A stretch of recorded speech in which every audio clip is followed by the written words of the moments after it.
Hi, Girl Scout Brownies. This is Mrs. Lori, your virtual program coordinator, and I'm really excited to work with you on step 4 of your PETS badge. So far, we've gone through steps 1, 2, and 3. In step 1, we had the amazing opportunity of interviewing a real vet tech. In step 2, we learned how to make a comfortable sleeping place for our pets. And in step 3, we learned all about grooming and taking care of a pet. Today, we are going to work on step 4, which is very exciting. It's all about showing your pet some love.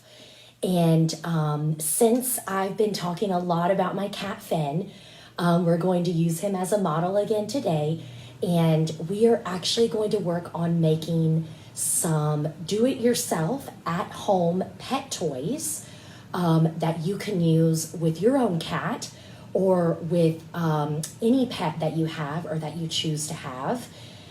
So let's get started. We're going to make 3 different types of toys today. The first is sock ropes using old socks. So you will definitely need one of these, an old sock that you might have laying around. We're also going to make a cat challenge box. So you'll need an old Tupperware container, pair of scissors, some yarn, treats if you have them, that's optional, and some of these really cool looking pom-poms. You can get them from the dollar store, from Walmart, from any craft store. You'll want some of those. And then last but not least, we are going to make a hanging cat toy. I call this the leaf ropes, and my cat loves to play with these. You'll need an old clothes hanger, maybe one that you're not using anymore, and you'll need some of this craft felt. Maybe someone in your house has some of this laying around. You can choose colors. And you'll need some of this industrial string, also known as twine. So let's get started. The first and probably the easiest toy to make is pet ropes. And you can make these for cats or dogs or, any pet that likes to retrieve or to play with small pieces of fabric. This is a great one. So you want to start by having an old sock, and in the flap of the sock here, you will carefully take your scissors and begin cutting the sock open. And if it's a really old sock, it should cut easily. So you will cut the sock to where it's kind of splitting like this. And I'm just going to continue to go all the way around like this until I can lay the sock down flat and cut it down the middle. See where the crease is? It naturally has a crease. And then you can begin cutting it down the middle until you have 2 separate pieces of fabric. And definitely ask an adult for help if you're having issues.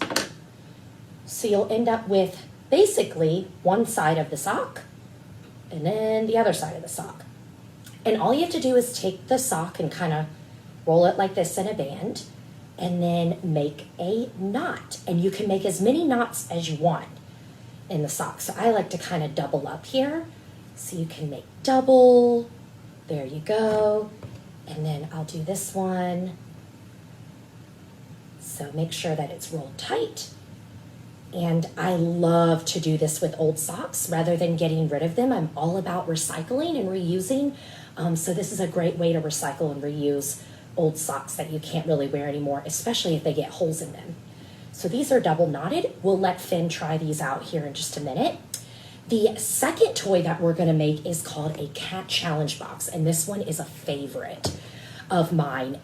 Sometimes you have these old plastic Tupperware containers laying around the house and you're not sure what to do with them. You can make a cat toy out of it.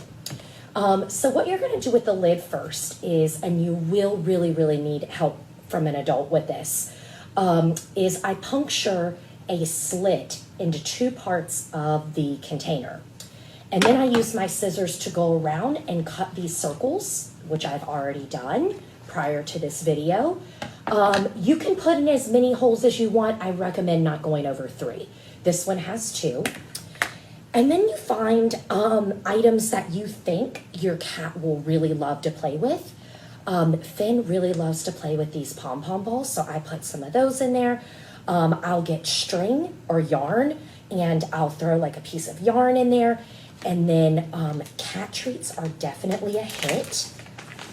My cat loves to eat these, so I'll sprinkle a few of those in there. And then you put the lid on, and you watch them go. They have fun challenging themselves to see if they can get inside the container and get the treats and the little items that you have inside of it. So this is a great way to repurpose and reuse some old Tupperware containers and maybe some old craft supplies that you have. And it's just a nice fun challenge for your cat. And we'll of course let Finn try this one out here in just a minute. I bet he's really gonna love this one.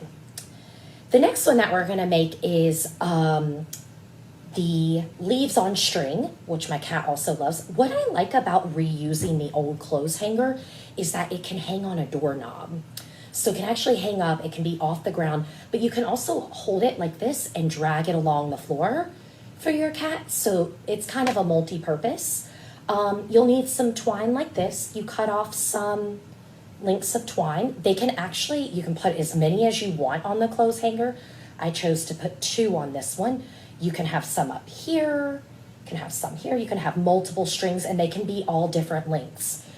And then what you do is you grab some craft felt like this, for example, and you take your scissors and you make any size, it doesn't matter, and you cut out in the shape of a leaf like this. And what you do is you roll the ends so it looks like that, and now it looks like a leaf. And then you begin tying them on the string. And this one is a lot of fun for cats. They really like anything that dangles and looks like something that they could capture or hunt or play with. And so as you can see, I've already tied on a few of the leaves here. And I'm gonna show you one as a modeled example. So I'm gonna take a green one that I already have here, and I'm gonna fold it like this. And then I am going to tie it to the end of the string. You can have your leaves go as high as you want on the rope. You can have them go all the way to the top. So there's one knot that I've tied. I recommend that you tie a double knot because they can come off pretty easily. So I would definitely double knot it. And then there you go. Now you have a hanging cat toy that you can also drag on the floor. So I'm gonna flip the camera around and I'm gonna see if Finn wants to play with any of his new toys. So, it doesn't look like I can flip it, so I'm actually gonna move my tablet here with me and I'm gonna bring these over and we're gonna see what Finn thinks about this.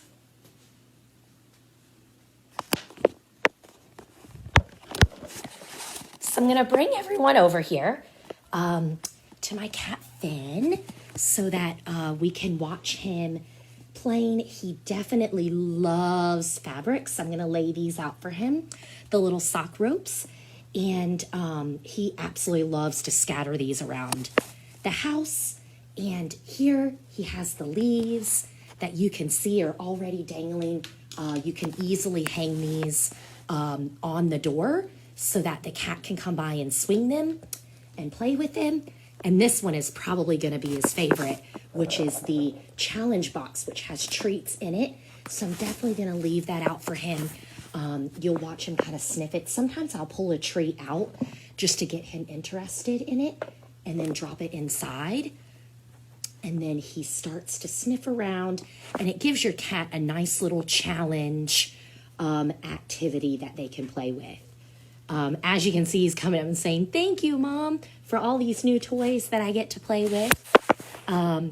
So I'm going to let Finn have fun trying to get inside of the challenge box and just kind of recap. Oh, there he goes. He's trying to get inside there and play with the items that are inside the tub. So thank you, Girl Scout Brownies, for joining me today. This is Mrs. Lori again, your virtual program coordinator. I hope you had a lot of fun learning how to make some different pet toys. If you have some ideas and you have different types of toys that you want to make and you research, please feel free to share them with us here at the Virginia Skyline Council. I would love to hear about your ideas and maybe send in some pictures of your pet toys that you were able to make. The next time that we meet, we're going to wrap up earning our pets badge by completing step 5, where we are going to research and learn how to properly budget and plan out how to get your very first pet, or how to budget for maybe a pet that you already have. So I look forward to seeing you next time. Have a great day. Bye.